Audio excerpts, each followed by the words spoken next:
The hosts feel it would be a little unkind to present this podcast without just a word of friendly warning. We are about to unfold the story of Frankenstein, a man of science who sought to create a man after his own image without reckoning upon God. It is one of the strangest tales ever told. It deals with the two great mysteries of creation, life and death.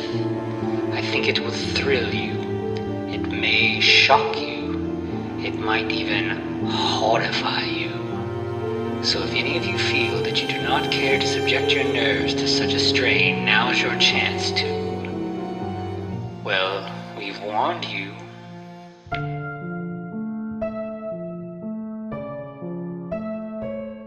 Hello and welcome once again to the Frankencast. I'm the mad scientist Anthony Bowman. My pronouns are he, him, and I'm joined as always by... General Bukkake.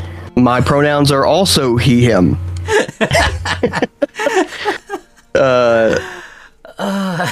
This movie. It's such a there's a lot of, precursors to this in terms of anthology films, but this is a really fun and unique approach to that, beyond the obviously paying tribute to trashy exploitation stuff, but yeah, it's wild that I believe the writers, directors, it's two separate guys, two pairs of friends who sort of befriended each other and decided to do this together. But it feels like these could have been guys who've known each other since they were children, because it's the kind of weird dick jokes you make with your friends you've known since elementary school. Yeah. But which I guess is sort of the case. Definitely Adam Green and Joe Lynch have sort of made their careers off of that kind of thing. And Adam Rifkin, I'm familiar with some of his stuff, but Tim Sullivan less so. But clearly, they've been friends for a long time as well. So I'm sure that they have a similar friendship. Well, I was looking it up, and have you ever seen Detroit? Well, first of all, we should say we're in case you can't read the name of the episode that you clicked on, we're talking about. A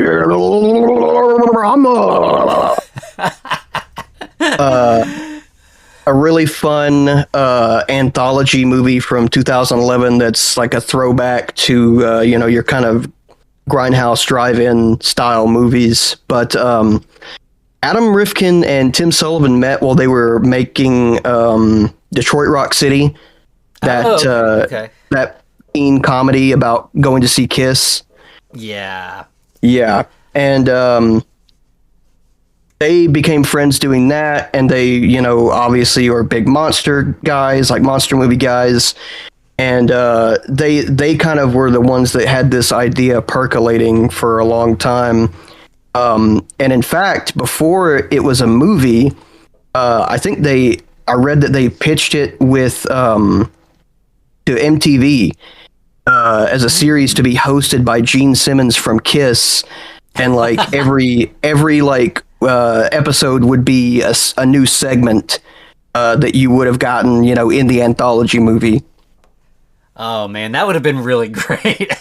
Yeah, but that fell through, and so it got shelved, and then eventually they met up with Adam Green and Joe Lynch doing something else, and then the four of them took that idea that they had for the anthology miniseries and decided to do it as an anthology film. Which it definitely works really well this way, especially when we get to the end and we kind of have the sort of red herring section and the way the wraparound all comes together and everything. I would have been interested to see how it would have developed over time, as an extended series kind of thing. But this might be the best way to do this. The drive-in wraparound is what really, really makes this, I think. Oh, definitely. It's I don't know, for such a low budget, goofy film, they really do manage to kind of capture that which I don't know. I was trying to find where they were shooting the drive-in parts, but I think they shot it at like a real like abandoned drive-in, because like the building that they're in, where the projector and everything is, it looks like a real like old building that was built, you know, in like the 70s or the 80s or something. And of course, you know, getting Richard Reel as the owner of the drive-in, he really helped add a lot of power to the wraparound segment, because I've always loved him in oh god, what was that sitcom he was in? Grounded for Life. I used to watch that all the time with my parents when I was younger. But it was just, he's really great in this.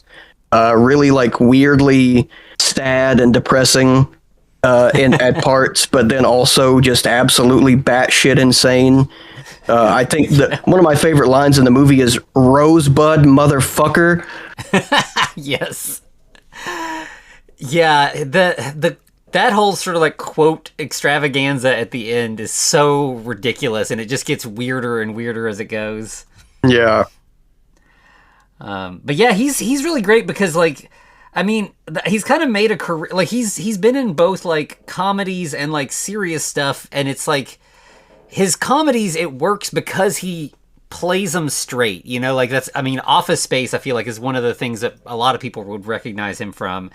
Oh yeah, and he's just so pathetic in that, but you just feel so bad for him that like you can't help but laugh because it's just uncomfortable. But yeah, he brings a lot to this, and I really like the character name there. Feels like a full sort of like scope of like cinema history, and like his name is Cecil Kaufman, which I assume is like Cecil B. DeMille, like, you know, one of the earliest like big budget, you know, blockbuster kind of directors, and then obviously Lloyd Kaufman from Troma. And you know, it's the Kaufman Drive-In, so you see that everywhere. And yeah, I mean, it's just obviously paying tribute to Troma, because like all of these guys certainly grew up around Troma films. Yeah, I mean, you could honestly, there's moments where you could mistake this for a Troma production. Oh yeah, absolutely. I mean, in a very positive way. Yeah, for sure. Like some of the most over the top and like weird sexual innuendo bits and everything are very, very Troma. But just, you know, it's a little bit more polished than you usually get from Troma. You know, just because you got these four guys who, you know, carry a lot of weight, which is why the cast is like insanely stacked. Oh yeah. Like, you know, beyond Richard Reel, you have Ray Wise from, you know, Twin Peaks and everything else. And Lynch, who was like already a scream queen, and now even more so because of all the Blumhouse stuff she's done. Mm-hmm. And Ray Wise is like, if there was a Mount Rushmore of like that guy actors, Ray Wise is definitely up there. He's one of the four. Oh yeah, he's just great in every. And again, he's somebody who just like, he can be so weird and so serious, and sometimes at the same time, that he just brings so much to the table. So yeah, he's great in this, and it's, you know, he's got this very kind of minor, very weird role, but he just like, you know, goes in full force on it. And I also like an actress that I feel like is like always on the cusp of becoming a scream queen, but like has never really blown up the way that I feel like she deserves, is Olivia Taylor-Dudley. She was in like The Magicians, like sci-fi series, and she does a lot of like, she's in the Onyx the Fortuitous movie and is in a lot of stuff with him. So I'm kind of surprised she wasn't in Frankenbabes that we just talked about recently.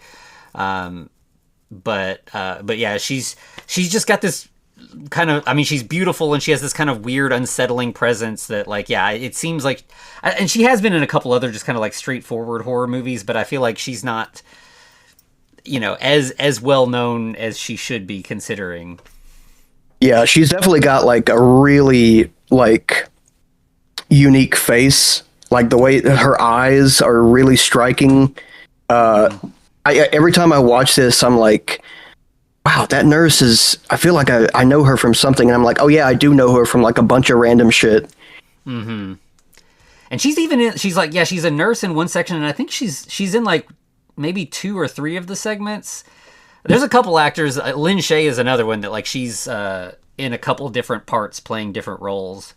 Yeah. I think Lynch is a nurse also, but then is also like a homeless lady or something in a segment. Yeah, she's the homeless lady, and the guy that plays Floyd in the wraparound segment is the homeless guy in that scene in Wadzilla. But yeah, it's just like, because these guys, like, you know, I guess carry a lot of weight, they were able to get all these people into their goofy ass movie, and it really elevates it, so that it is extremely goofy, but is like, you know, very watchable and very fun. Yeah, it like I guess similar to saying that Olivia Taylor-Dudley should be more of a scream queen. Like, I feel like this movie should be a little bit more well known than it is. Especially like Adam Green and Joe Lynch both are like, you know, I mean, they're on, you know, Joe Bob's show like all the time. Like, it seems like a match made in heaven there. Like, this drive-in movie. Yeah, it just feels like this movie deserves a little more attention than it's gotten. Yeah, it's definitely known amongst my friends, at least. I remember I used to our local Walmart used to be open 24/7, and so I would go sometimes, like if I couldn't sleep or if I was like out all night, I would go to Walmart and look at the movies for like an hour, just looking for fucking anything that I could find that seemed interesting. And this was one that I found one year, and I watched it and I was like, oh my fucking God, this is incredible. And I made like all my friends watch it, and they were like, what is this fucking Chillerama? This sounds goofy as shit. And I was like, look, it's got a lot of artistic merit. I really would appreciate it if you could just sit down and watch this with me.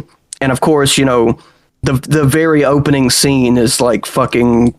It's like, this is what you're in for. Yeah. They're not trying to hide it from you. And then by the time you get to Wadzilla, you already know that you're in for something special. Yes.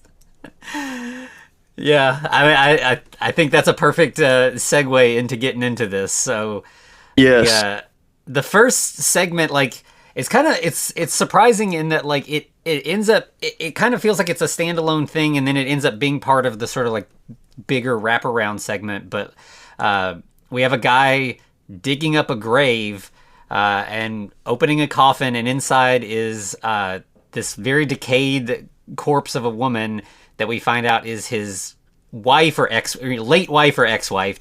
And they clearly hated each other, and he's just like, he's dug her up to just like yell at her basically and be like, fuck you, I outlived you. And eventually, you know, it gets to the point where he's like, well, you never tended to my needs. So he tries to, like, you know, perform some necrophilia. Yeah, a little bit of dead head. Yes. And of course the corpse wakes up, bites down, and, you know, bites off his dick. But for some reason, when she does, like, blue ooze is coming out of him. I guess she's already infected him, like, right away. Yeah. With whatever, you know, zombification she's experiencing. So, and I guess because he's already sort of pre-zombified at this point, he's like kind of fine, you know. Like, if I got my dick bit off, like, that's the end of the night for me. Like, he was upset, but he was like, oh shit, well, I'm late for work, let me wrap this up and get the, you know, go clock in. Yeah, like he's pretty nonchalant about it. Yeah. Yep. So he heads across town, and as he's going, we see a theater marquee, one night only, Chillerama. We get the 4 film titles that you know are going to be our anthology, or so we think. Wadzilla, I Was a Teenage Werebear, Diary of Anne Frankenstein, possibly why we're talking about this here, and then Deathication. No, let's be serious. Deathication is why we're talking about this movie. Oh yeah. I always kind of forget about death, like, and I'm like, what is? I don't remember that one, and then I get there. And Yeah. like, oh yeah, that's why. Yeah. I honestly, yeah, I forget about it too, because it's only like, I think we only get to see maybe like 3 or 4 minutes worth of it before everything goes to shit. Yeah. Literally. Yeah, which is that's about as long as they can maintain that joke, I think. So that's probably Yeah, I think you're right. I think any more of that, and it might be pretty fucking insufferable. Yeah. Yeah. So as we have our bitten man walking through the drive-in where he works, we get like a couple little vignettes of various groups of people in cars who are going to be sort of the people we keep visiting, as between segments. We have a young couple with a baby, and this is like, it seems like they're like, we haven't had a date night in forever, newborn baby, etc. Like, so they're trying, but like they're both tired. Like they both a little flirty, but it's clear like it's not gonna happen. Like they both kind of hint like, maybe, yeah, when we were younger we might have fooled around at the drive-in, but like we've got a baby in the back seat, so probably not tonight. Yeah. Then we also have 3 sort of movie nerds. It's 2 guys and a girl, and they're talking about like, one of the guys has a crush on the girl at the concession stand, and the other guy and the girl sort of have a will they won't they thing that like it hasn't quite happened yet, but like there's some tension there. And then we also have another guy who is awful, and he is with Olivia Taylor-Dudley. That's her other character, is his girlfriend, and he is the heir to the Blump like general store chain, which is going to be, this is the last night of the drive-in. It's going out of business because Blumps has purchased the land and they're going to build a new store here. And we'll eventually find out that this guy is the older brother of one of the 2 movie nerds. Yeah. But it takes a little bit before we get that. Also, I gotta say, he is the way that he's dressed. You know that it's set in 2011. He's got the insanely deep V-neck, the cabbie hat. I was watching this with my boyfriend, and I was like, God, seeing that outfit is giving me flashbacks to high school. Yeah, it's a look for sure.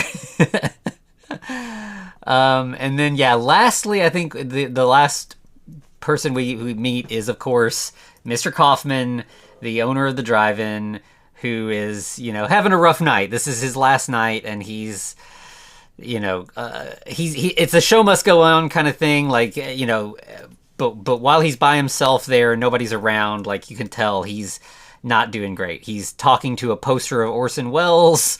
Nobody cares about movie magic anymore. Nobody understands it like me and you, Orson. He kind of implies that maybe he won't be here tomorrow either. And he's like drinking a lot, taking pills. He pulls a gun out of his desk and is kind of waving it around. Not doing well at all. And this is when the guy from the graveyard pops in, and we confirm that this is the work that he's late for. And he's clearly in much worse shape than he was even a few minutes ago when we saw him at the graveyard. Yeah, he's fully zombie makeuped, basically. Still got all that blue zombie blood goo on his crotch. Just really, really looking disheveled for his last shift at the drive-in. Yeah, and Kaufman's like, you go help out behind the scenes and concessions. You clean yourself up first, but like nobody needs to see what you have going on tonight.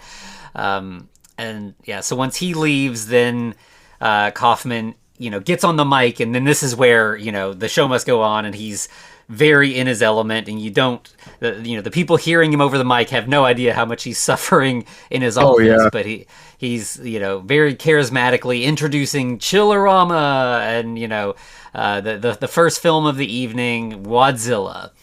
Yeah, which I think it's, he kind of introduces it, and then we, kind of get the thing where we see the drive-in screen and the movie starting, and then, the kind of camera cuts in, and we're just in the film then. We have, a doctor, this Ray Weiss, he's, looking through a microscope at sperm, and his nurse comes in, and she, lets him know that his next appointment has arrived. And so he meets with this guy, and basically, it's a fertility, check-in, and the doctor's like, so it's weird, your sperm seem fine, you just don't have very many, and they're, slightly larger. I don't, he shows him, 2 slides, and we see, what looks like normal sperm, and then these, weird little puppet sperm, and he's like, there's a new, experimental medicine that might make your sperm a little more hardy, and so that they can get the job done, Yeah. So, he hands it to him. By the way, the bottle is sitting right in front of a large metal canister that's got a radioactive symbol on it. And also, we should say Ray Wise is probably smoking at least a week's worth of cigarettes in his 2 or 3 scenes. Yes. This is definitely set in the 50s, where doctors were like, no, smoking's good for you. It makes your lungs nice and strong. Yeah.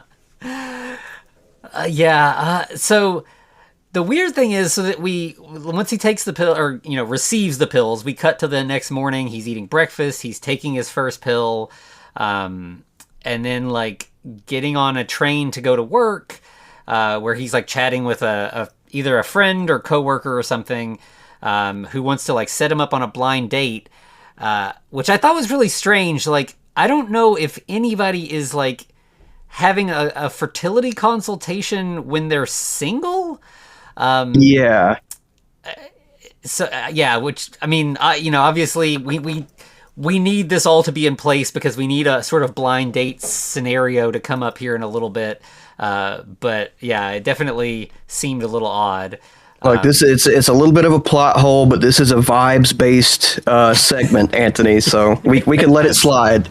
Yeah. And this really attractive woman comes and sits down next to the guy, and he suddenly has horrible pain. He just kind of doubles over in agony, clutching his balls, and his friend's like, what's up, man? And he's like, I don't know, just these horrible pains. And he's like, you probably twisted a vein or something. It's fine, it'll work itself out. Classic vein twist. Which, by the way, if you don't know this, if you ever have that, go to the hospital. You have, I think, an hour or 2 before they start dying. It is an emergency. Testicular torsion is not a joke. I mean, it gets used as a joke in a lot of TV shows and movies, but it's actually dangerous. Yeah, it's for real scary. But obviously here it's not even the case, so he's fine. He doesn't have to worry about that. So he ends up getting to work, and it turns out he works at Blumps, which is, again, a sort of vibes thing where it's is this exists within the fiction of the film, but also in the real part of the film that we're watching. Yeah. But it's more like a sexy woman comes in to give a presentation. She drops her papers, has to bend over, all of that. And again, when he sees a sexy woman, he has more pain. And he, I think we pretty much cut from that, him having more pain, to just being back at the doctor. What's up, doc? Terrible pain every time I see a hot lady. The doctor's like, well, yeah, let's test some things. So he's like, well, the variable here seems to be when you're aroused. So here's a porn mag. Get us a sample, and we can take a look at it over the under the microscope. But he doesn't really need the microscope because this is like larger than a tadpole. There's just one sperm. I mean, like the head of it's like the size of like a quarter or something. Yeah, this is one of the most disgusting like visuals I've seen in a film like ever. Just this giant, and like before it even gets like to the ridiculously monstrous size, just this, it's like the size of a salamander, and just imagining the like what that means, like that having to come out of you instead of regular like millions of microscopic sperm is horrifying and disgusting. Yeah, it's really obvious why he's in pain as soon as you see that. Yeah. Speaking of, we should also note for Wadzilla, the special effects were done by the Chiodo brothers, who are famously the guys behind Killer Clowns from Outer Space. Yeah, which is absolutely wild.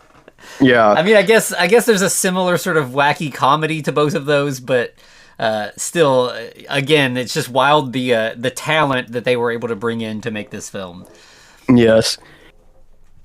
But yeah, so I think that the doctor just like stomps this one sperm and is just like, take it easy. In the meantime, we'll work on this. If stop the meds, and if you have any more pain, get it out of your system quick. Like go, run to the bathroom, jerk off. You don't want it to continue to grow inside you. And so stupidly, he decides to go on a blind date, even though he knows he's got this terrible affliction. And yeah, like pretty much immediately he catches a glimpse of his date's cleavage and has to run to the bathroom to jerk off. And while he's like in her bathroom, like they're not at a restaurant. He's in her house. Yeah.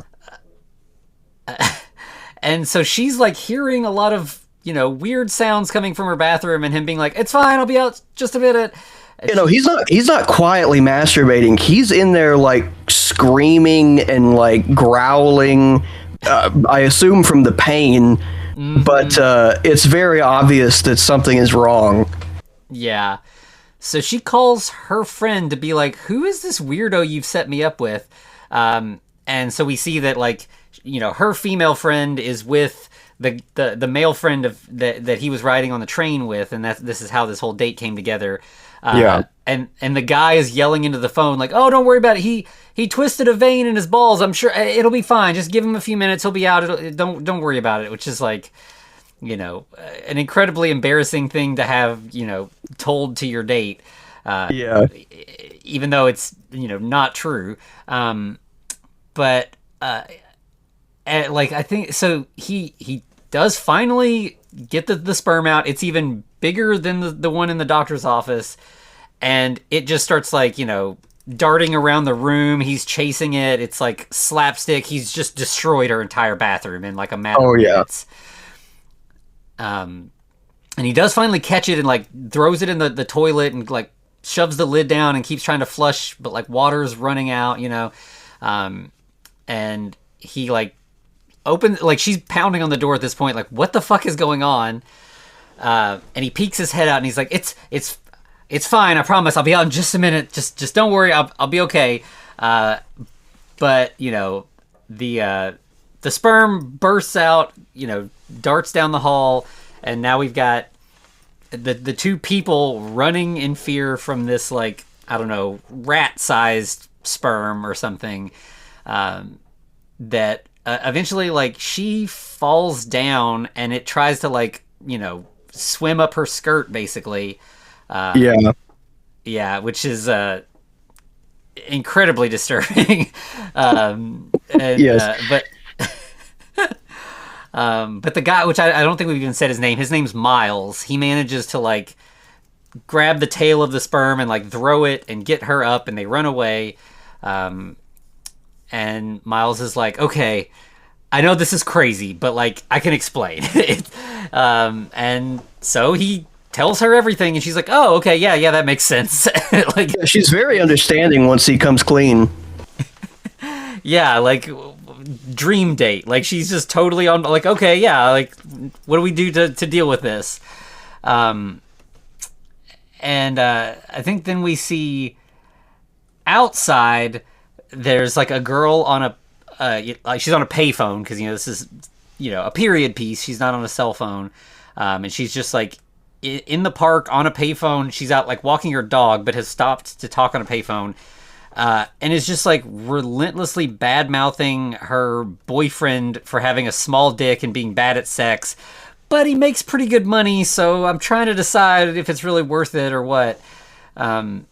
And then, like, the punchline to this bit is great in that, like, it sounds like she's just talking to a girlfriend, like, girl talk or whatever, but she's talking to her mom. Yeah. Hey, if you're one of those people that's got that kind of comfortable relationship with your parent, more power to you. But couldn't be me. That's something that would I would rather die than do, is discuss that kind of shit with my parent. Yeah, absolutely not.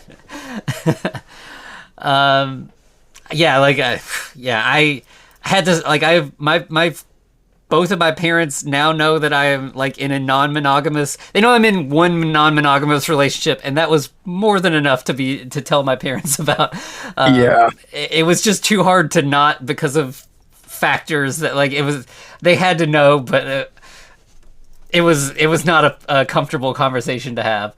I can't imagine talking about specifics of sexuality with my parents. That's way too much. But again, obviously this movie, especially this segment, is very heavy on the innuendo and the sex jokes. So we go straight from that section, or that little segment, to the homeless couple that we kind of referred to earlier, and like they're like competing to find like the best food options for them, and he does better than her and wants a hand job in order to share his food with her. And she's like looking terrified, and he's like, come on, you've done it before. But of course, no, she's terrified because the giant sperm has snuck up behind him, and it just like quickly dispatches both of them. I forget, do we see the girl with walking the dog get attacked, or is that like it comes up a little later or something? No, she when she hangs up the phone, because it eats the dog, and she hangs up the phone and puts her head in the bushes, like, where are you at? Come here, boy. And it bites her head off. And we get a fun little gag of her headless body doing a little, jig before it falls down. Right, okay, yeah. So, yeah, we kill her off, then we get the homeless couple, they get killed off, and then we have Miles and Louise, his date, they're walking through town, and she's just, like, totally chill about it, and then she sees, like, a news report about, a giant monster attacking the city, and she's like, hey, is that your sperm? I think that... And he's like, oh, no, and we see, it's a kaiju now. I mean, obviously, the title gives it away. That's... So...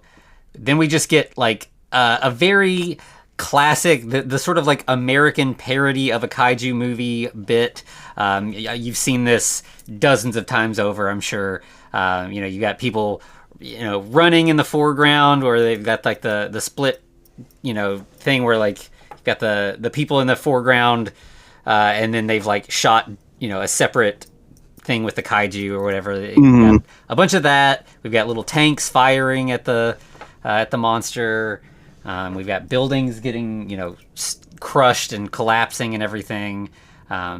We have the military is shooting spermicide at the creature, and that doesn't even seem to be working.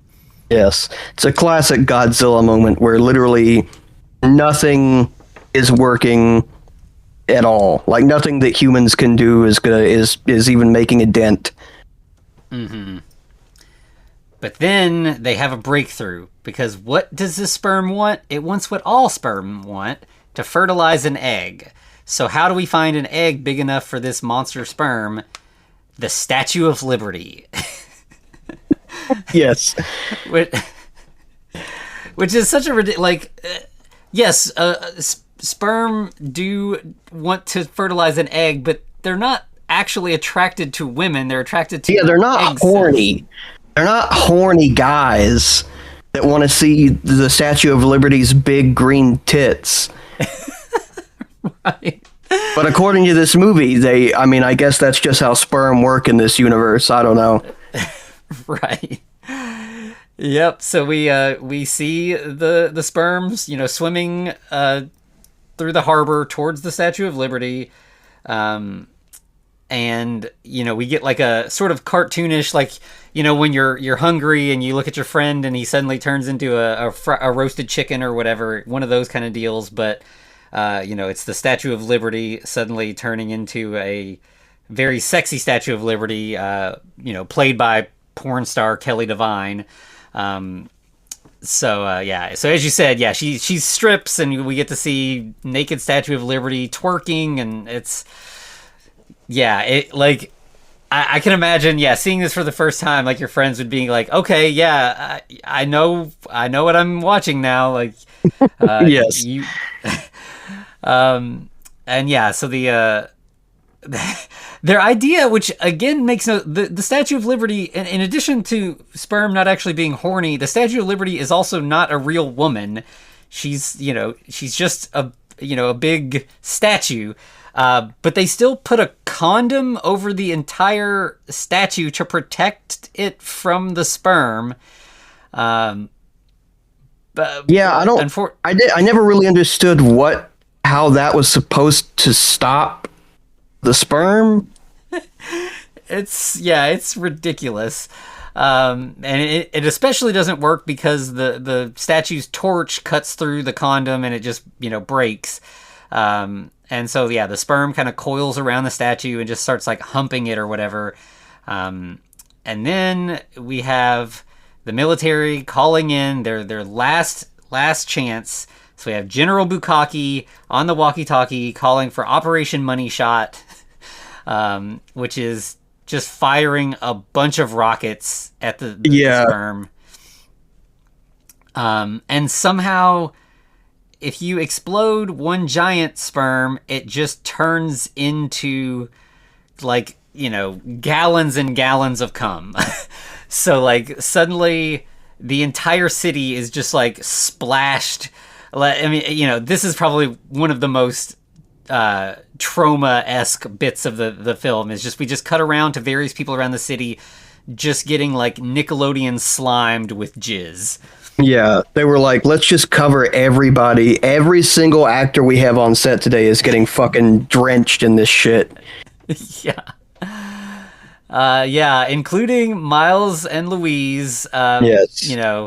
And, like, Miles looks over at this girl that he's now been on, like, one date with, and she is, just covered. And he's like, some first date, huh?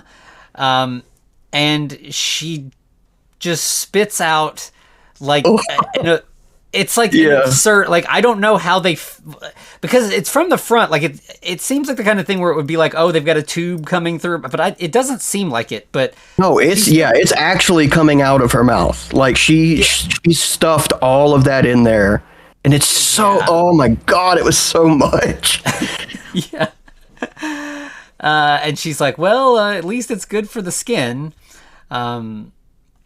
Which I'm not sure if that's true or not. That feels like a myth that dudes made up. Yeah. But maybe not. I don't know. My boyfriend literally said the same thing. He was like, is it though? And I was like, no, I'm pretty sure guys just tell girls that so that they can, come on their face. Yeah. But I did appreciate the sort of reverse joke right afterwards, which was, more at his expense, because she leans over to try to kiss him, and he keeps, like, trying to, like, turn away, like, he doesn't want to get hit, even though he's already covered in it also. But, like, eventually he's just like, okay, fuck it, whatever, and they kiss, and as they kiss, he doubles over in pain again. So then we get the end ? So there could be another Wadzilla coming. Yeah, I mean, at that point, Miles, I'm sorry, but it's just gonna have to turn into a eunuch Yeah. I mean, for the good of the planet at that point. Right. Yeah. Yeah. No good there. And yeah, so when we have the end, then we kind of get the reverse thing where now we see the drive-in screen again, and then we get more of the wraparound where we see what everybody thought of the film. We have especially the film nerds. We have the guy who's got the crush on the concession stand girl. He's gonna go get some snacks and obviously go flirt with his crush. And this is where he bumps into his brother, and we find out they're related. Because the brother is just like a huge dick to him, and is like, "Go get me some fucking popcorn," and he's like, "Okay, fine." Yeah. And then he gets to the concession stand, talks to the girl, and she is, I forget her name, but she's in a lot of Adam Green stuff. She's in what is that? What's his show? Holliston? Is that the name of it? Yeah, Holliston. She's like the main, like, she's like the Elaine, the Julia Louis-Dreyfus type character, but for the Holliston guys. She's like, "Oh, I got to get some more butter for your popcorn." So she goes back into the storage room, where she picks up a can of butter that has just been contaminated by the zombie guy who's gotten blue zombie dick blood, whatever, into the butter. Yeah, he was using the butter to stroke his severed cock stub, I guess. Yeah, apparently.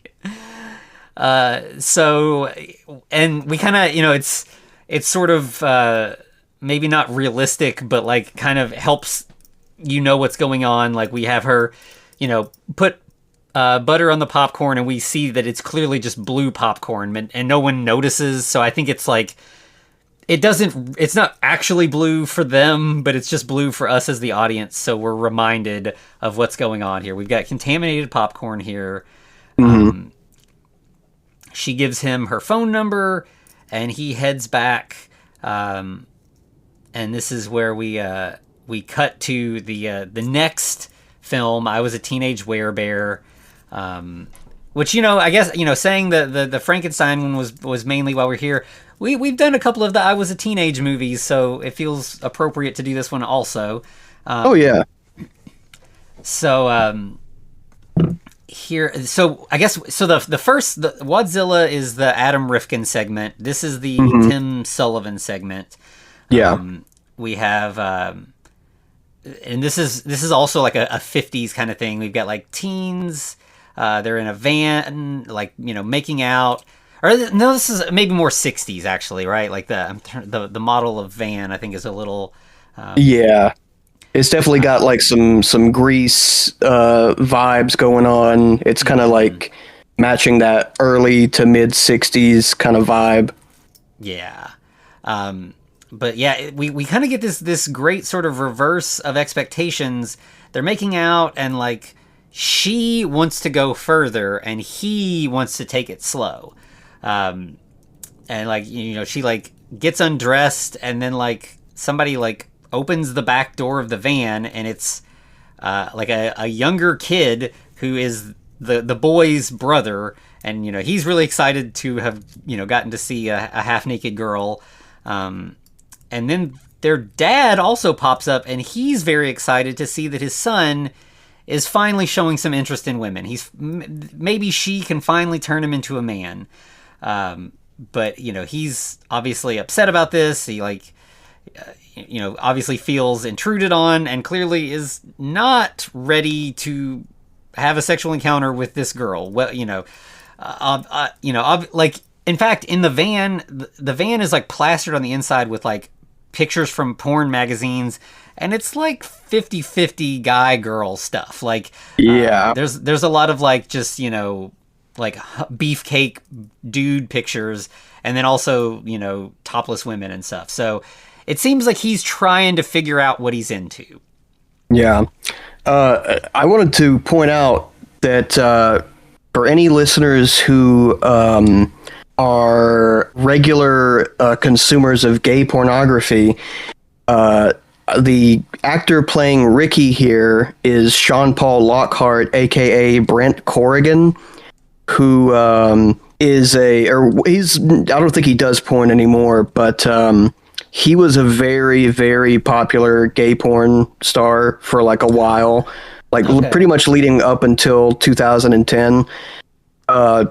He was mostly known because, he was popular, but also he started his career when he was 17.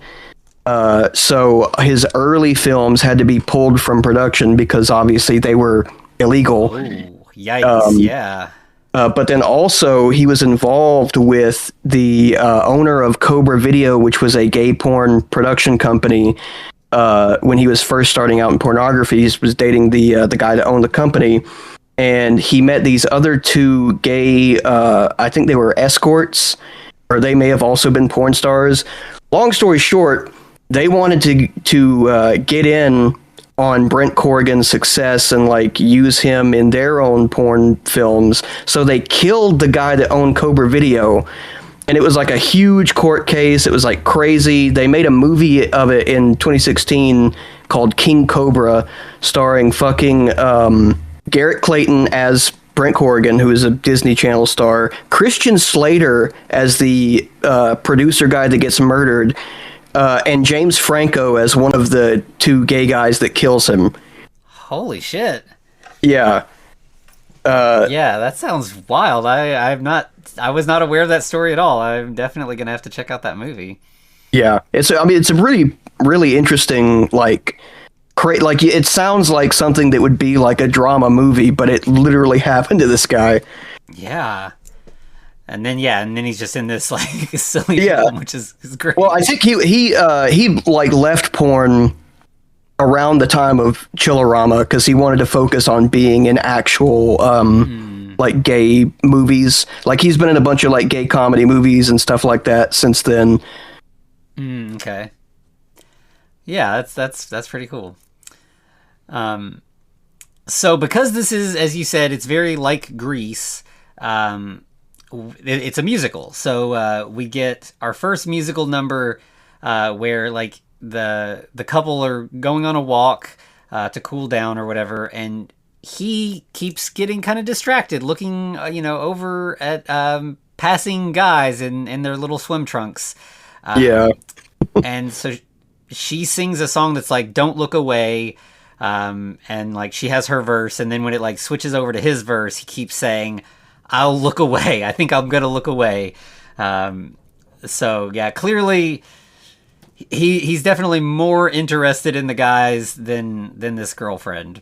By the end of the song, they run into like some like greaser biker kind of guys, and like they're in a parking lot, I think, and like this car is like barreling towards them, and the leader of the greasers, who we'll find out his name is Talon, he pulls Ricky, the boy, away from, like, protects him from getting hit, but the girl just gets fucking creamed. She just gets her fucking, like, it's the quick shot we get is like obviously a mannequin, but they just smash that fucking thing's head right up against the dumpster.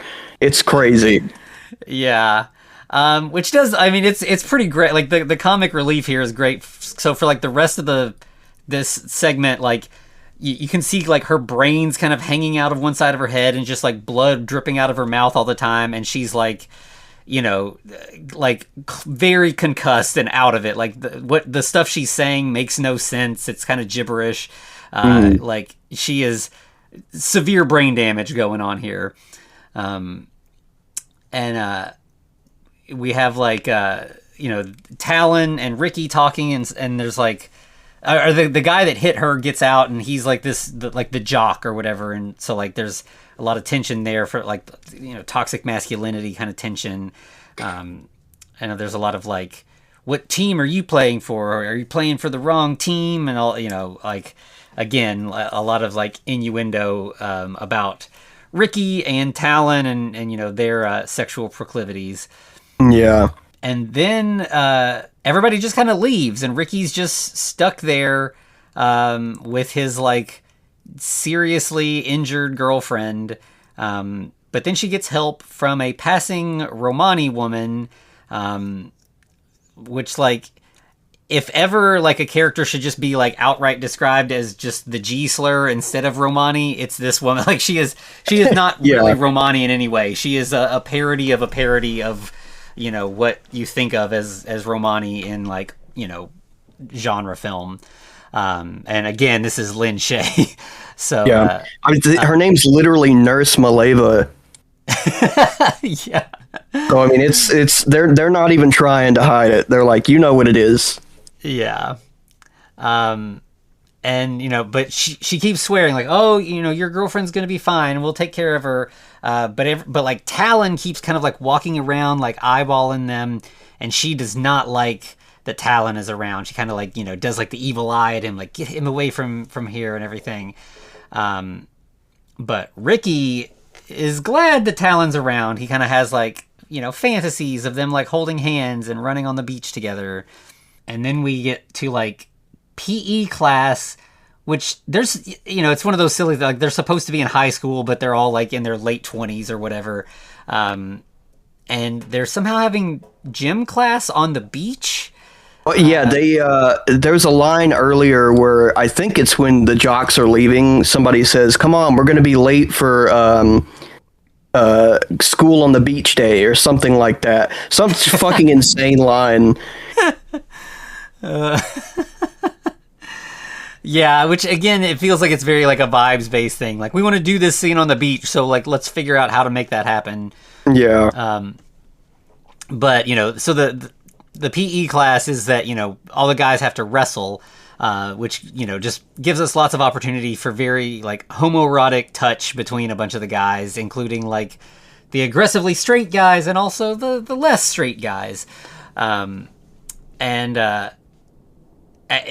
I think Ricky manages to beat the jock who, you know, hit his girlfriend, but then Talon challenges him, and their match is, you know, obviously a lot more homoerotic, and Talon just like bites his neck at the end of it. So he bites his ass. Oh yeah, no, that's yeah, yeah, of course. Why? Yeah, that's clearly the answer for this. Yeah, because I think they even have a song called "Love Bit Me on the Ass." Yes, yeah, that comes up in a yeah. Well, yeah, we'll get that song shortly, but first we go to the locker room, which, again, is there a locker room at the beach? Where? Yeah, it's... I don't know. Everything's very... Like, I mean, the coach's office is literally on the beach, so I'm assuming that the locker room is there somewhere, too, but it's all very vague. Yeah. And in the shower, of course, we get another musical number. This is Ricky singing "Purge This Urge," yeah, which is like, you know, him really like struggling with like the urges that he has, and like, you know, certainly this being said in the 60s, like this would be something that he would be desperately trying to avoid feeling.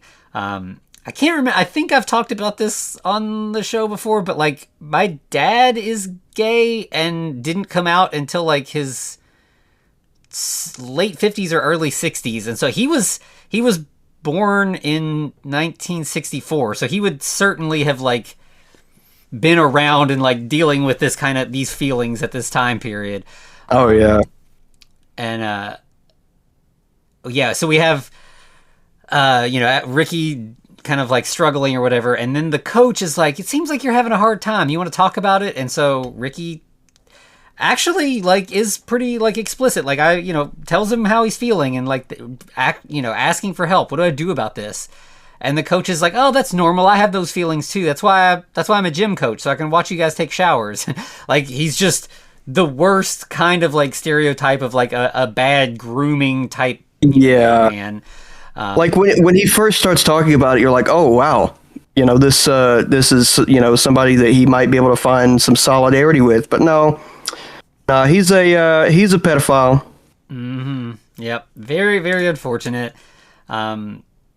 Which, like, I feel like in something else I might be like call it out as being like, this is a problem, this shouldn't, but like I feel like this segment is very like pro being gay and accepting of being gay. Yeah. But also, we have a gay villain. Like, it's not saying that all gay men are like this, but this one is, and that's a problem. Yeah. And Tim Sullivan is an openly gay man, which is obviously why he wanted to make this, what it is. Yeah. So, I mean, it's definitely made by somebody that's part of this, minority community with full, like, awareness of what they're doing. Yeah. Yeah. So it's handled really well. Like, it's again, I think that's the thing that really makes this movie stand out is, yes, it has a lot of, it's very trashy. It's got a lot of sexual innuendos. It's, it's very over the top.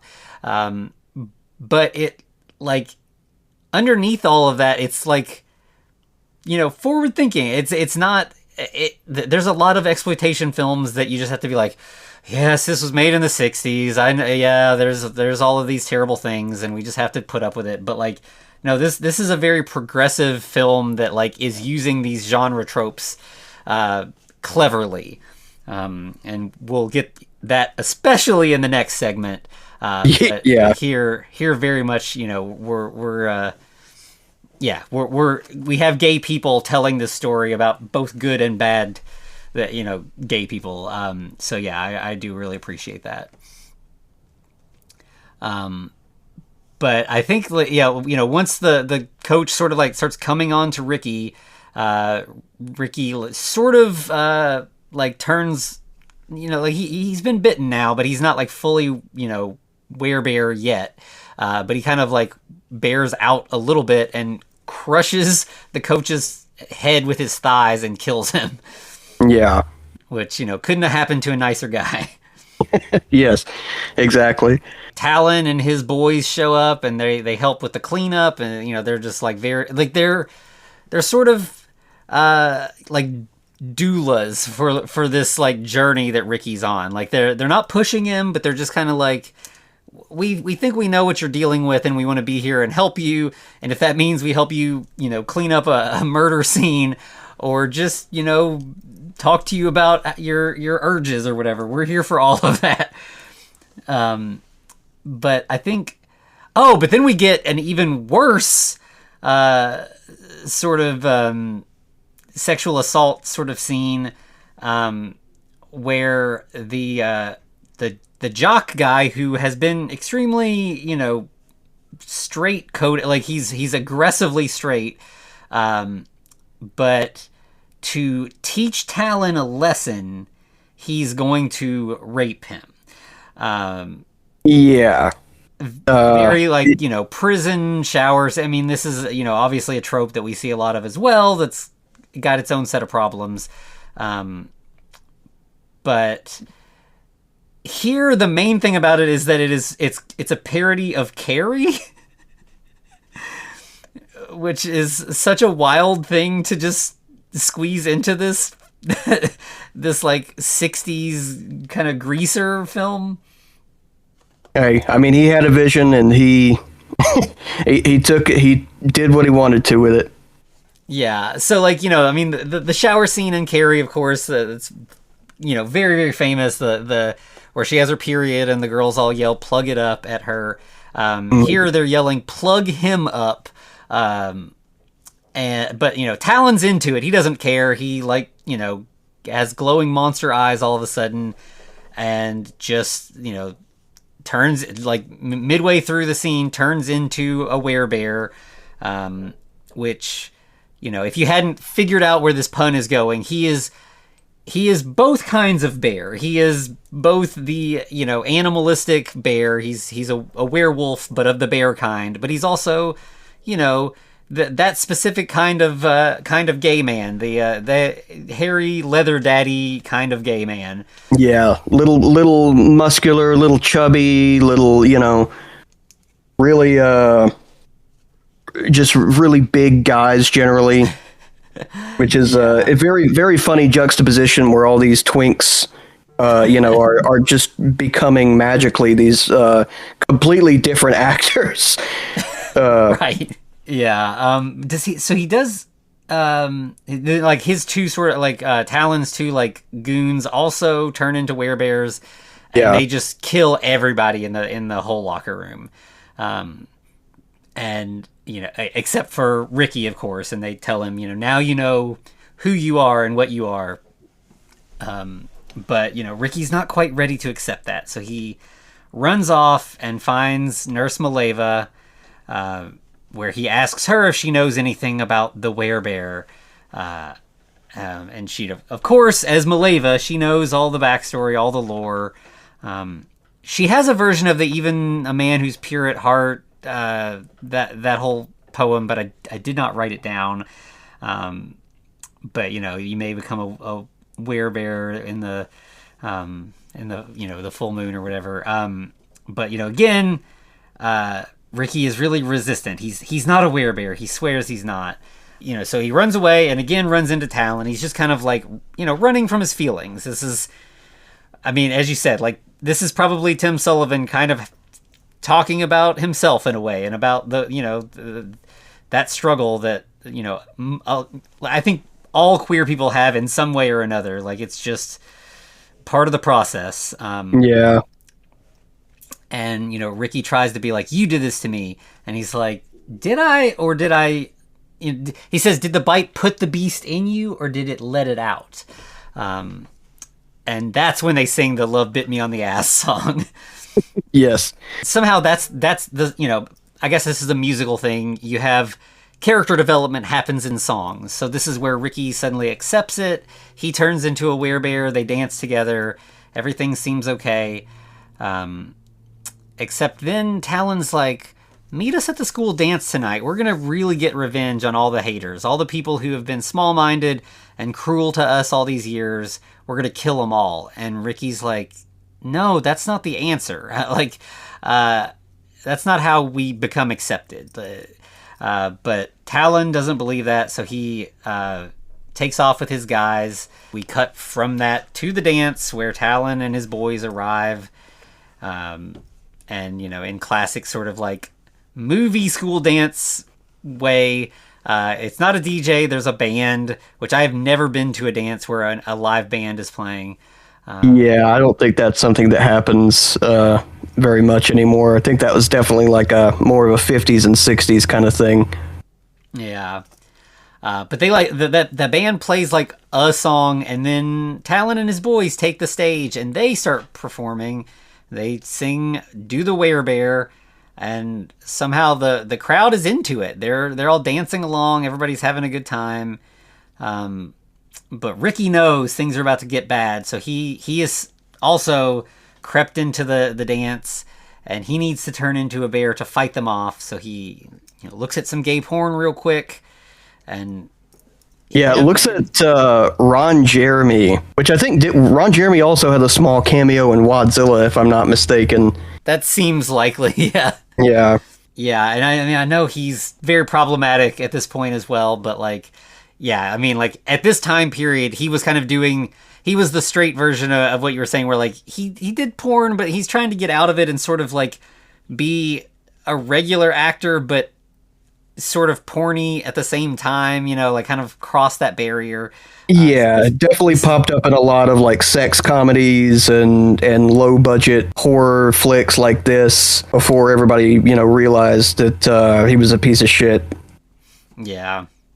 Yeah, so we have now Ricky and Talon and his guys all on the stage, all werebeared out.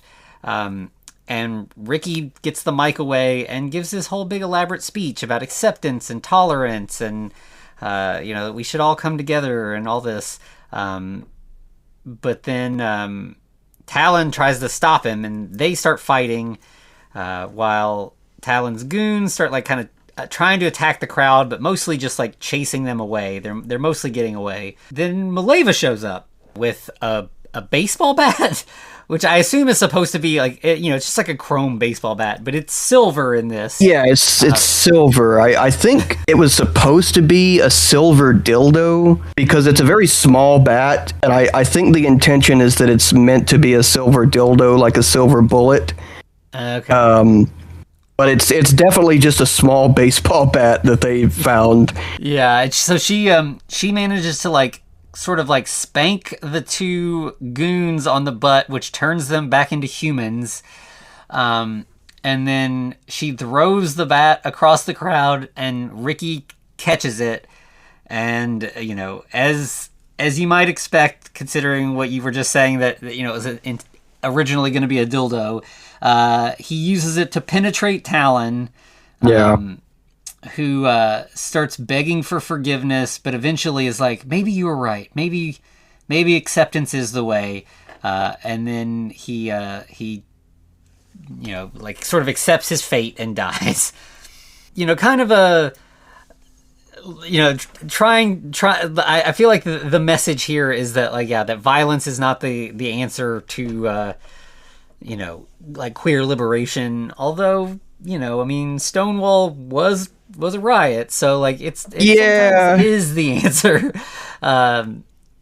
Yeah, it's, I mean, you know, this is the thing that everybody debates in any sort of like political movement, is like, when do we have to just fucking do the violence? Like, when is that the only option left to us?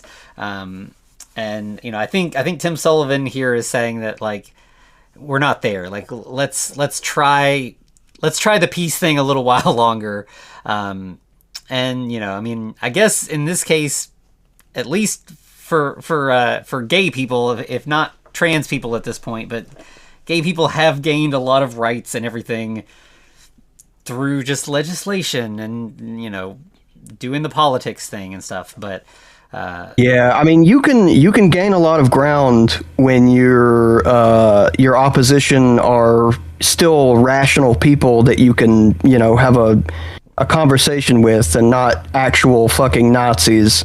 Once they become Nazis, I think you get a lot closer to the violence has to happen sort of area on the spectrum.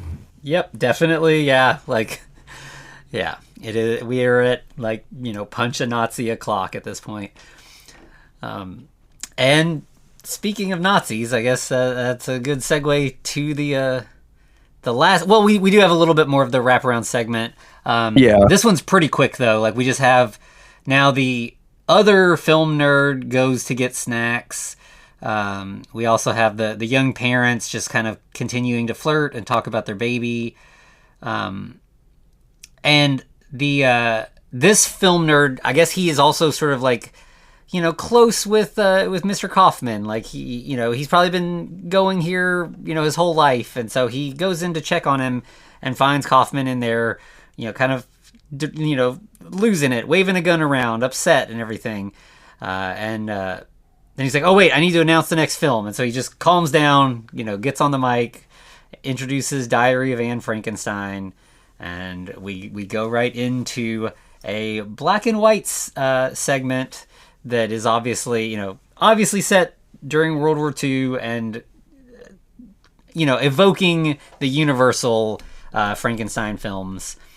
And so this segment is Adam Green, and I found I found an interview with him where apparently when Adam Rifkin and Tim Sullivan pitched this idea to Adam Green and Joe Lynch, they had this title. And they were like, we're giving this one to you. You got to make this. And Adam Green was like, what? No, I don't know that. What am I supposed to do with the Diary of Anne Frankenstein? And they're like, we trust you. We think you can handle it. And I think he nailed it. Yeah, I mean, for all that you could do with a title like that, I think he did manage to strike some gold with this. Mm-hmm. So yeah, we start where, you know, we're in the attic. We've got the Frank family. Anne is flipping through some medical journals, and her father is like, I thought these were destroyed.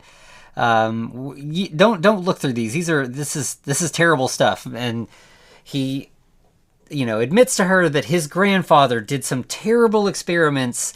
And they kind of had to, like, go into hiding, and it was because of all that they shortened their name to Frank from Frankenstein. I think this might be the only time that any kind of Frankenstein media has ever that's set during World War II, I guess, that has ever tried to link Frankenstein with Anne Frank. It's a very, very unique premise. Yeah, usually if you have a Frankenstein thing set during World War II, you know, Frankenstein is a Nazi. You know, his extremely German name. He's not often on the good side. We do have a lot of times where he shortens his name to Frank, but never, you know, in association with Anne Frank. Yeah, or Stein. I think there's Yeah. literally a Hammer film where he goes by Dr. Stein, Yeah. which is like, you know, come the fuck on, man. Right. You gonna put 2 more seconds of thought into that, or just, you know. Yeah. I gotta say, my boyfriend is, which I think I've mentioned before, he's autistic, and he, for a long time when he was younger, he says that his special interest was Anne Frank. Oh, interesting. He was really obsessed, not with like the Holocaust itself, but literally like specifically Anne Frank, like her story. Like if you ask him anything about Anne Frank or her family, he still has it all memorized. He can like drop that knowledge at the drop of a hat. And so I told him that we were covering this, and I was like, "Do you want to watch this movie with me?"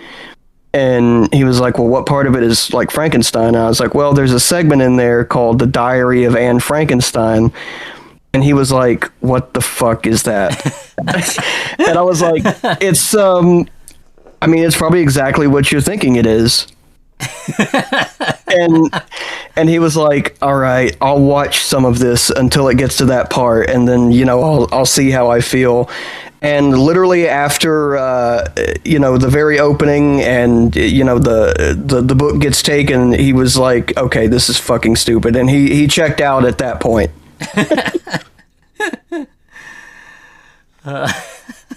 Yeah, I could imagine that might be bothersome if Anne Frank was your special interest rather than Frankenstein. But yeah, so we'll find basically they're like, these journals, we got to keep them hidden. Like, if Hitler got a hold of this, what would happen? Like, it could be, you know, catastrophic. This could change the course of the war. And sure enough, that's when, you know, the Nazis burst into the attic with Hitler, who has come along. Like, he's actively out there in the streets, you know, doing stuff in this version. Yeah.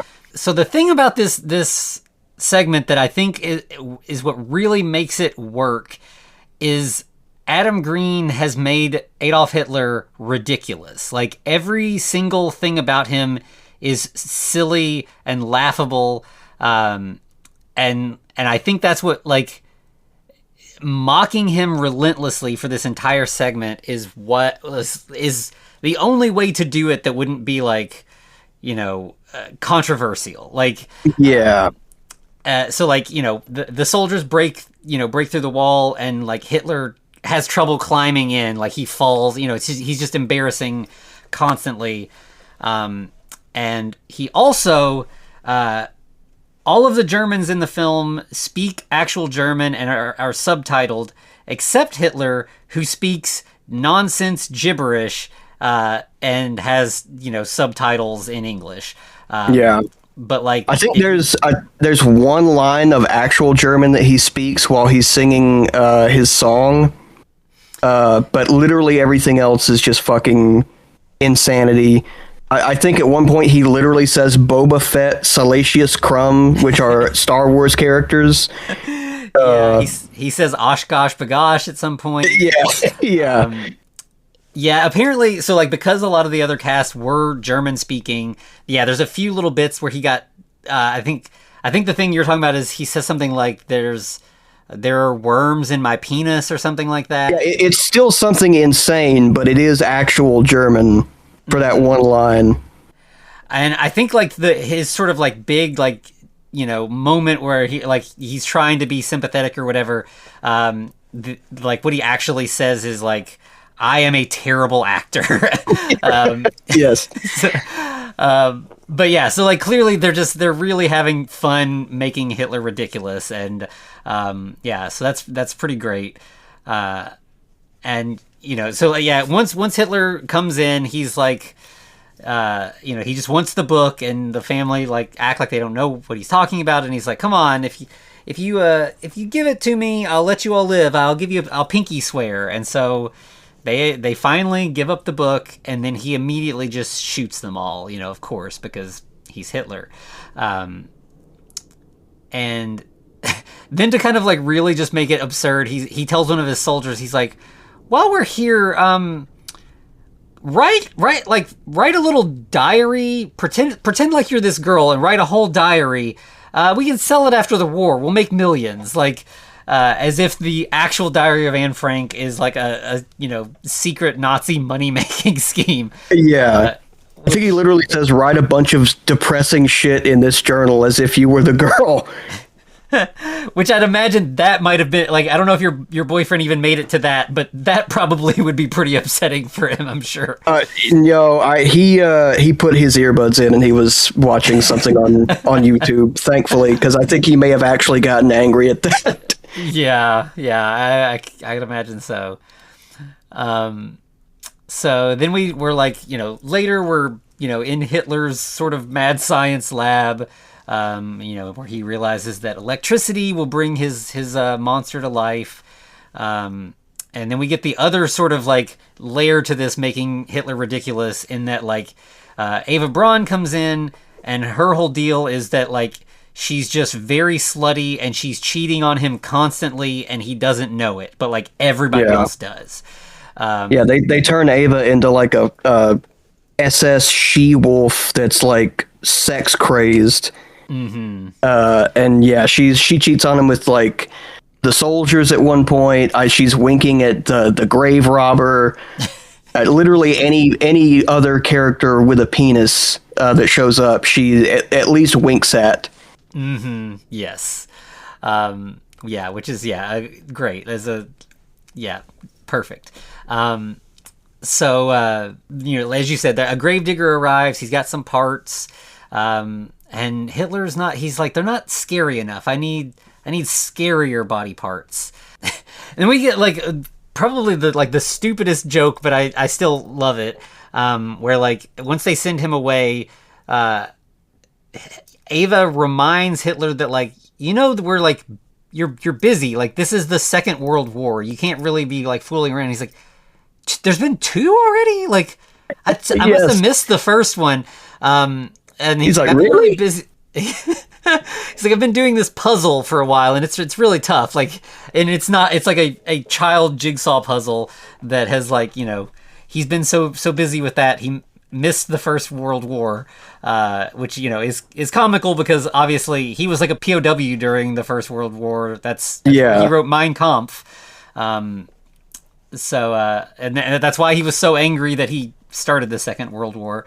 We have a bit here where like it looks like this is going to be a musical number, or like a musical segment as well. Like Hitler starts to sing, and then we just kind of like it gets all grainy, and then just like hops forward as if like a reel is missing from this film. Yeah, which I think that I'm pretty sure that they did shoot an actual song for that, but they cut it because they felt like with all the songs in I Was a Teenage Werebear that it would be like too many songs in the movie. Yeah, but I think that they did actually shoot like a full song for Hitler in this. Yeah, in fact, in the credits, each of the films has like a little outtake bit, and there's part of the song is in the credits, and if you own it on DVD, I think the whole version of the song is like a special feature or whatever. But yeah. But yeah, so for now, we just kind of like hop forward, and Hitler has now finished his creation. He brings Ava in, who like, clearly was just fucking 2 soldiers, and she just kind of strolls in like, and like the gag here is she kisses Hitler, and then he's like, what? And he like pulls a pube out of his mouth from kissing her. And she's like, now tell me about the monster. Yeah. And so the monster is, he's like a rabbi looking character. Like he's got the big Frankenstein monster, like flat top head and everything, but he's very like Jewish coded in like they walk a pretty fine line here, and that like he's very much a parody of like how Jews are portrayed, but not in the specific sort of like, you know, rat-like Nosferatu, like horrible parody that you often see. So yeah, it's much more like the clothing and like hairstyle that they use to sort of you know, for the stereotype. They definitely don't go for like the, you know, facial stereotypes that you would usually see in something where it's actually malicious. Mm-hmm. Yeah. So again, they're just really nailing this very difficult to do thing, which is very impressive. So Ava finds the creature cute. Hitler's like, no, he's scary. Stop saying that. And, you know, she's like groping him, you know, groping the monster while Hitler's trying to bring it to life, which, of course, it consists of lighting a menorah. Yeah. It was fucking, it's just like insane. Yeah. And when the monster comes to life, like he says "Oy vey," and then we get what is, you know, sort of the most surprising thing about this section is that Hitler is like on the better side of mad scientists after making a creature. I would literally was like, I had that in my notes. I was like, Adolf Hitler better dad than Victor Frankenstein? Question mark. Yeah, he's like teaching him how to walk and like how to be intimidating. He's like showing him how to roar more powerfully and everything.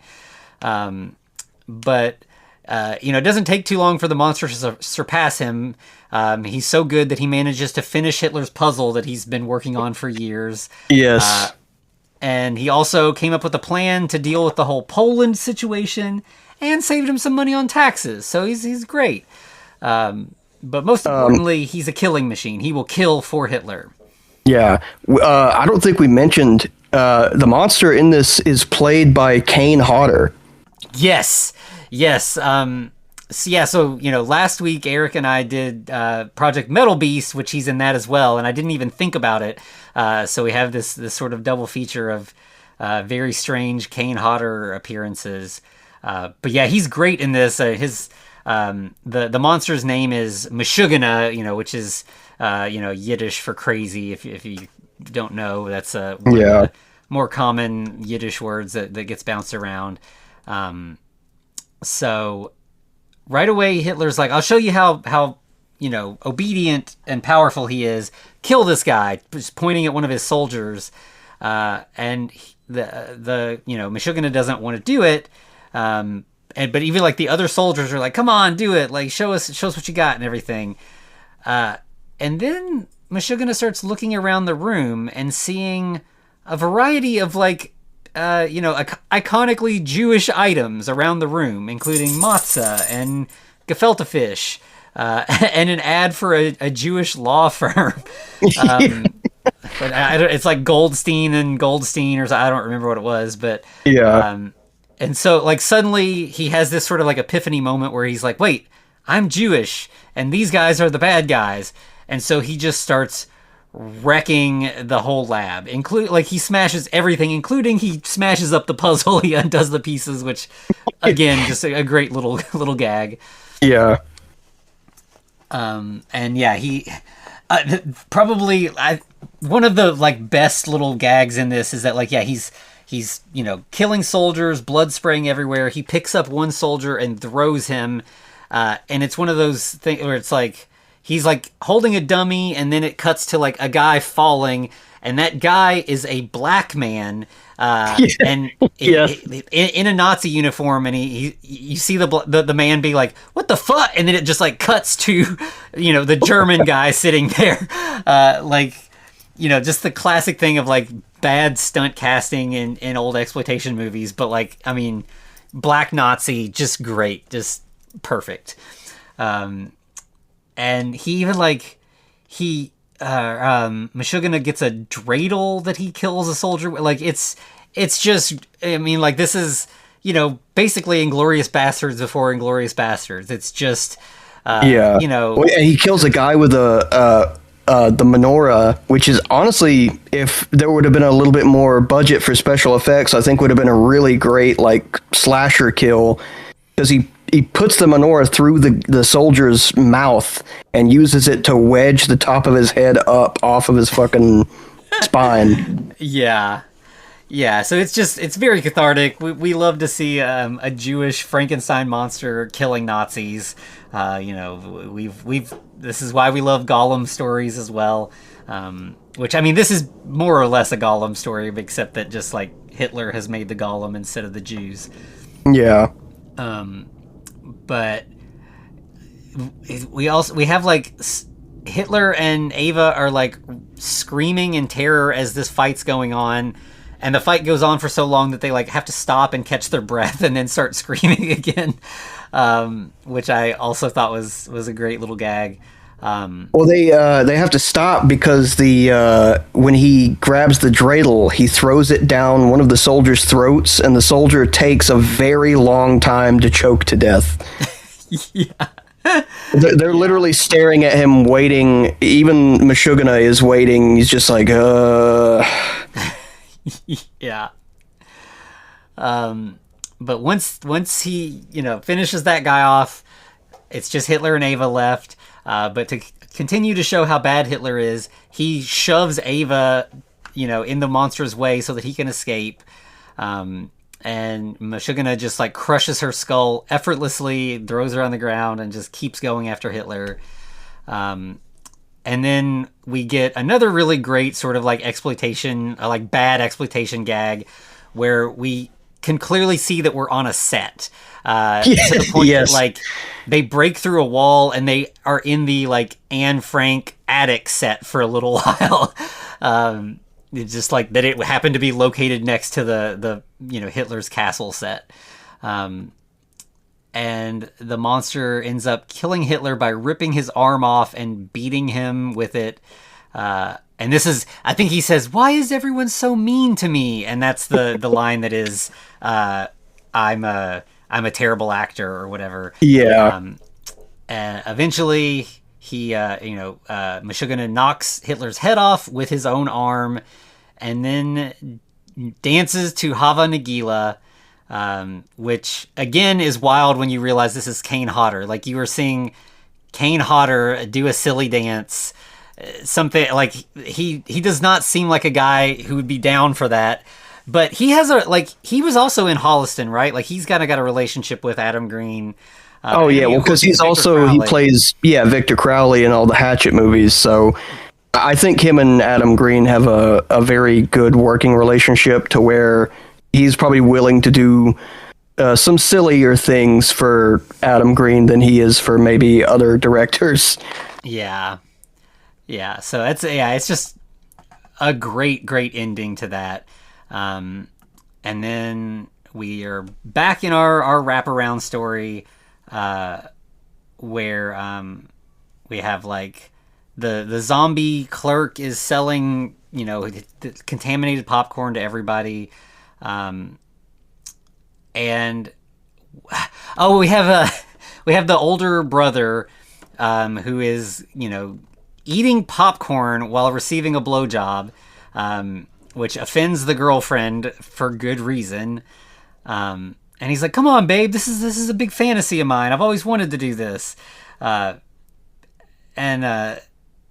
He's like, I'm getting close, and she's like, "Well, warn me when you're, I don't like the taste." But he doesn't warn her because he kind of like turns into a zombie at the exact moment that he has an orgasm. Yeah. Well, these zombies are very like, they're horny zombies too. Like they're not just undead killing machines. They're very horny. So I think him coming was like the final catalyst to complete his transformation. Yeah. And so, of course, she sits up and, spits out blue goo.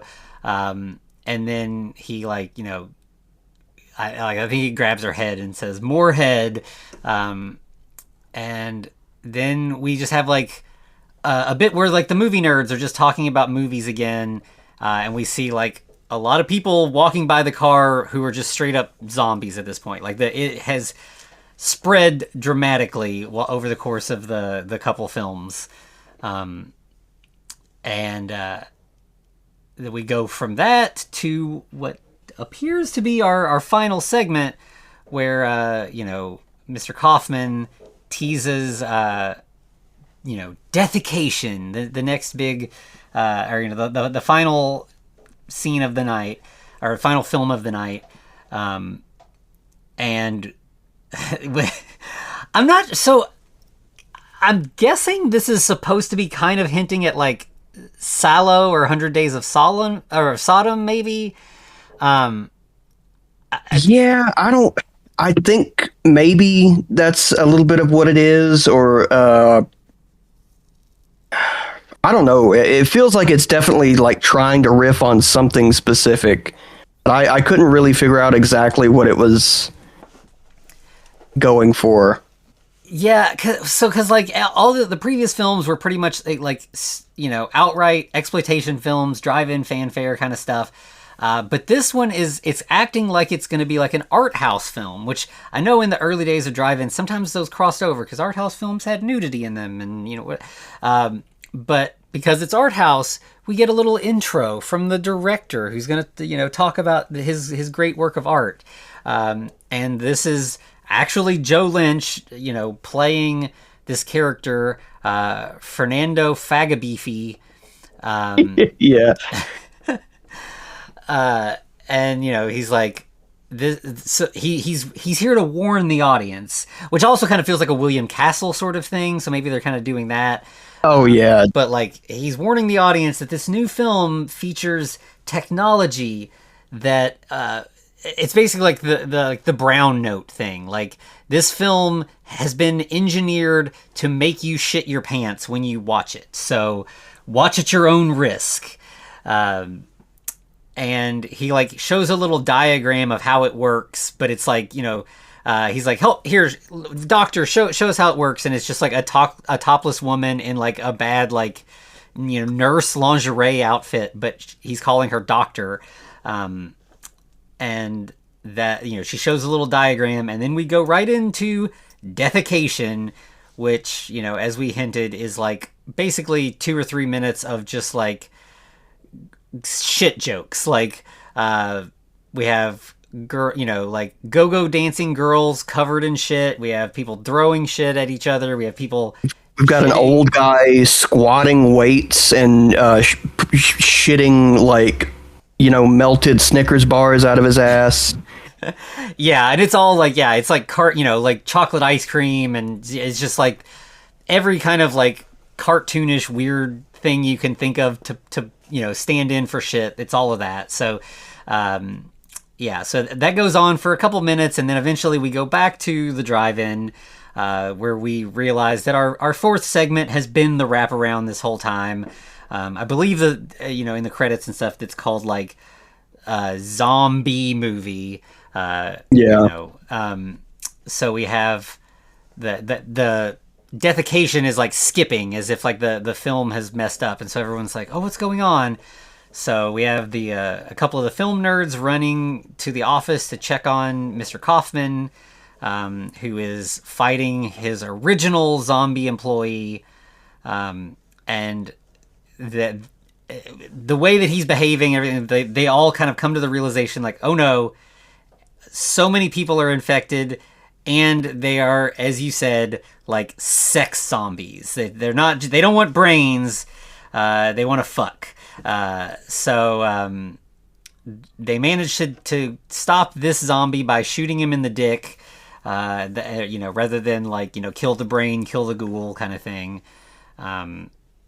And then we just get a lot of shots of what's going on at the drive-in, which is mainly just like zombies having sex in and on cars.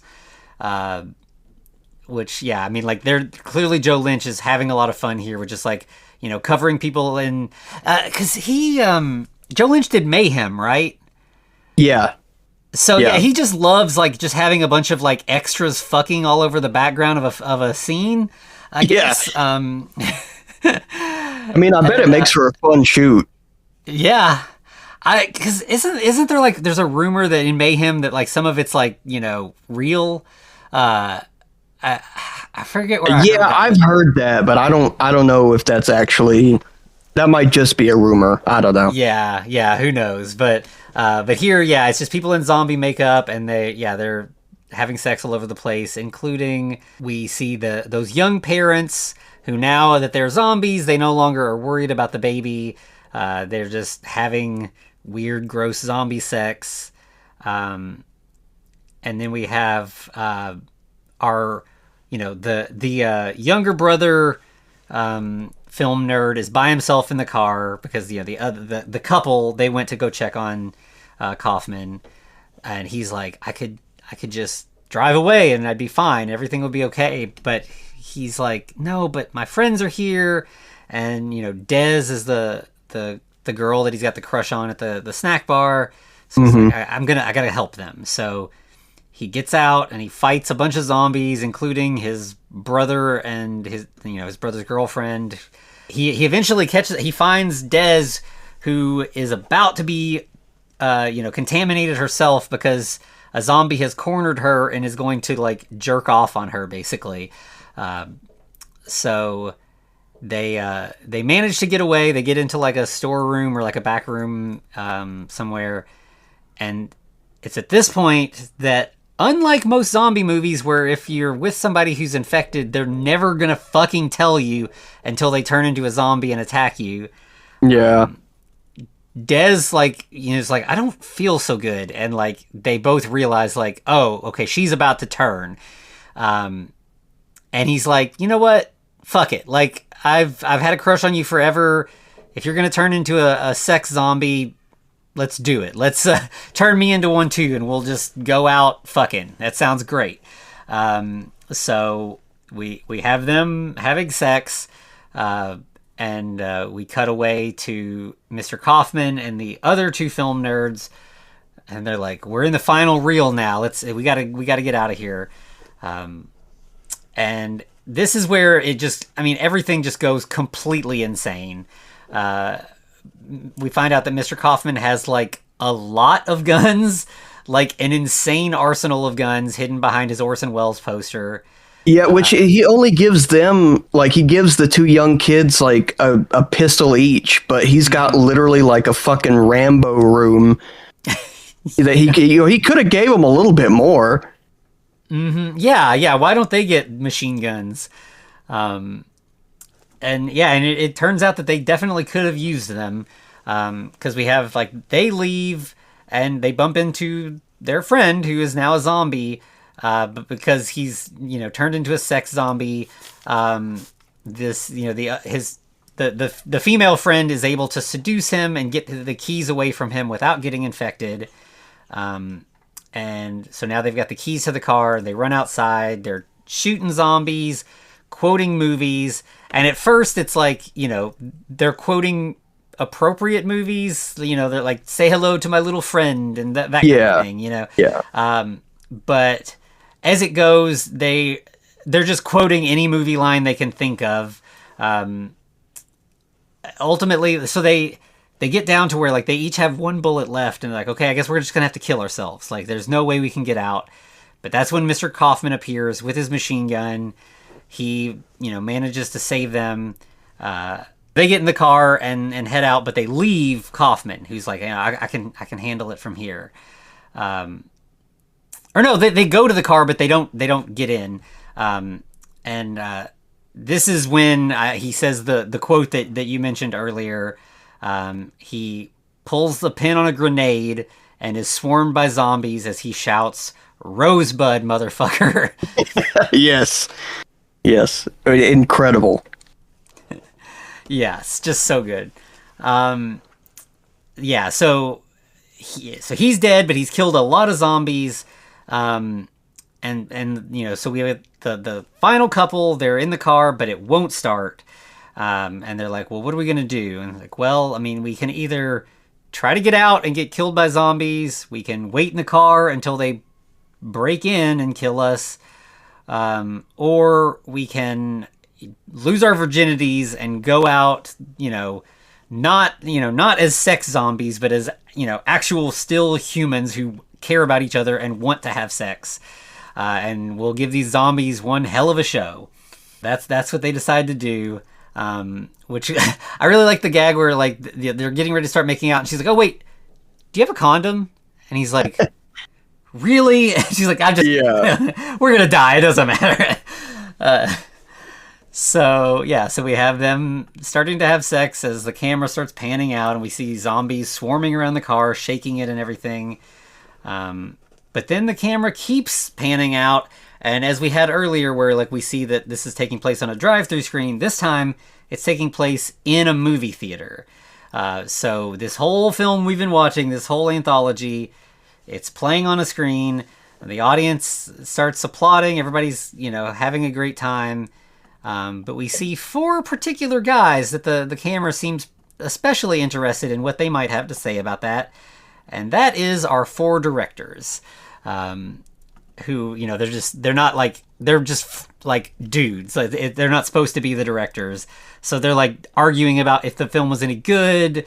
I think Adam Green compares it to E.T. and they're like, everything is E.T. with you. What is it's so weird about that? And he's just like, it's a masterpiece. It's a, but yeah, they just kind of are all arguing. And then I think they sort of walk out.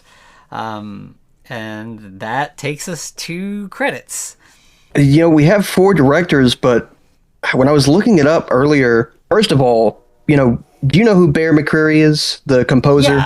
Yeah. He's done music for like super huge, like big budget stuff, like Godzilla movies, some Marvel stuff, a bunch of horror movies. Apparently, he composed some of the music on this, and it says that he directed the "I Don't Want to Die a Virgin" segment, which I think is that very last segment where they're in the car. So there is, if you watch all the way through the credits, there's a musical number that's called yes, that's what it is. So yeah, I mean, I guess maybe he just did that music video. I don't know. I think so. Yeah, I guess that's what it is then. But yeah, I like that's another big name in this fucking weird, like B-movie anthology. Fucking Bear McCreary. Yeah, who has done, I mean, some of the most critically acclaimed prestige TV shows. He did a bunch of the American MonsterVerse Godzilla movie stuff. He's just great. And then in this, presumably, I mean, I don't know if he did all of the score or did the songs and the Greaser segment or what all, but yeah, it's great that they just had that caliber of talent in this film. But yeah, and the couple outtakes, I mean, they're pretty, there's one little scene from each film. So we get the doctor in Wadzilla talking more about sperm for a minute or so. We have just a scene with the werebears all dancing. We have a bit of the musical number from Hitler, and then we have the "I Don't Want to Die a Virgin," which is just a music video of teens singing about, and I think there might I think some zombies come in while they're singing or something, and that's the last one that ends the credits. Yes. Yeah, so I guess I feel like we should, which specific. I mean, I feel like we've mostly covered it, but so the Frankenstein thing is obviously while we're here. Do we have any additional thoughts about what they managed to pull off with the Diary of Anne Frankenstein? I mean, I think it was for what it is. I think it's great. Honestly, watching it this time, I was thinking to myself that I'm kind of surprised that Kane Hodder was never picked or cast as a Frankenstein monster in any movie before. Because, I mean, he's got such an incredible physical presence. Obviously, when people think of Jason, they think of him, even though there's a shitload of Jason actors. And, he was cast specifically in Hatchet because, Adam Green loved the physicality that he brought to the Jason movies he was in. And, I mean, it makes sense, to cast that guy in a Frankenstein movie as a Frankenstein monster, particularly if you're going for a more, a more mute, monstrous kind of version. Obviously, maybe you want somebody else if you're going for closer to the book version, but still, I think Kane Hodder definitely could bring some like genuinely incredible physical acting to a Frankenstein monster or a Frankenstein-like character in, you know, a more serious horror movie. Oh, absolutely. Yeah, they're like, yeah, one of the kind of movies that are like that Frankenstein versus the Mummy that like Damien Leone did or something like that. Yeah. Where you've just got a Frankenstein monster that's just like a fucking bruiser, and like, yeah, Kane Hodder would bring a real imposing physicality to that would be great. Which is, yeah, it's a shame that's not happened yet. And beyond that, like, I think there's some interesting stuff there in that, like, you know, the one sort of like thing running through line through a lot of Frankenstein adaptations is that the Frankenstein monster is scared of fire, and Kane Hodder has a very complicated relationship with fire that would be interesting to play with, you know. Yeah. If people don't know, he, you know, is a, you know, lifelong stuntman, and he was horrifically burned, in a fire stunt. Like, they thought he was going to die, and he like spent a long time in the hospital and eventually recovered. And after that, he still does fire stunts. Like, he refuses to let himself be afraid of that. Like, I'm trying to remember which Friday the 13th. Is it 7? I think it is 7, because that's at the end. He's in the basement, and I think she like breaks the gas valve in the house. Yeah. And it's a long ass like burn scene, and like, I think for a while it was like the longest fire stunt in a movie for like I think it held that title for a while. I might be mistaken, but I feel like that's. I think you're right. I'm pretty sure I remember seeing something about that. But like, what? That's wild. Like, that is a level of like get back on the horse that I could not dream of, and like, that's just the kind of dude Kane Hodder is. So yeah, it would be. I think that would be an interesting kind of angle to let, like, you know, if you were building a Frankenstein movie around him, like, you could really do something cool with that.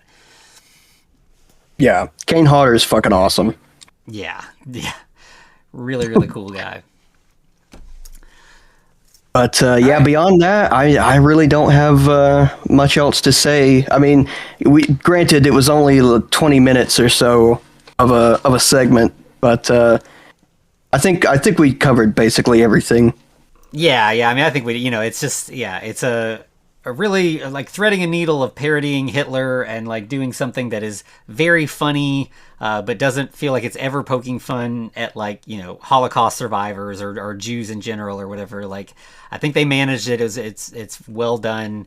And yeah, it's very cathartic getting to see a Jewish Frankenstein monster, you know, fuck up a bunch of Nazis. So yeah, definitely worth your time. I mean, this whole film is just a great fun time. And yeah, but definitely as far as Frankenstein stuff goes, yeah, it's really, really, really good. Oh yeah, definitely agree. Well, do you know what the next episode is going to be after this one, Anthony? Yeah, so next week will be Christmas, so I think we're going to take a week off, enjoy the holiday, and then coming back the week after, Eric will be back, and we will be talking about the Five Nights at Freddy's sequel. We talked about the original when it came out, and it's a passion for Eric. Eric's a big fan of the series, so we're gonna get back and see what's going on in the world of the Five Nights at Freddy's cinematic universe.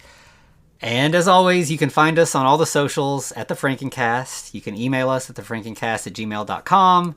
We're also over on YouTube, and of course, we're at patreon.com/thefrankencast, where we got all kinds of odds and ends. We're starting to have episodes with Hayden over there as well. We spent a very long time talking about a Hellboy Frankenstein miniseries a week or so ago, and it's a really, really great episode where Hayden really schooled me on a lot of Hellboy lore. I had a great time in that conversation, so I think you all have a good time listening to it as well. Oh yeah. We definitely cover a lot, and we'll definitely be doing a lot more Frankenstein comic series in the future. Absolutely, yeah. We've got a stack that I think we have a lot of overlap, and then a couple that we're gonna have to track down. But yeah, we got a lot to talk about, so I'm looking forward to more of that. Definitely. Well, if that's it, then Anthony, I guess it'll be to be continued. Looks like you've survived another episode. The Freaking Cast is a production of FCR Media. It's hosted by Anthony Bowman and Eric Velasquez. Follow us on Twitter at The Freaking Cast, or send us a letter at thefreakingcast@gmail.com. Our cover art is by Amanda Keller. You can find her at Keller Illustrations on Instagram. Our theme music is by Vivek Abhishek. Thanks for listening.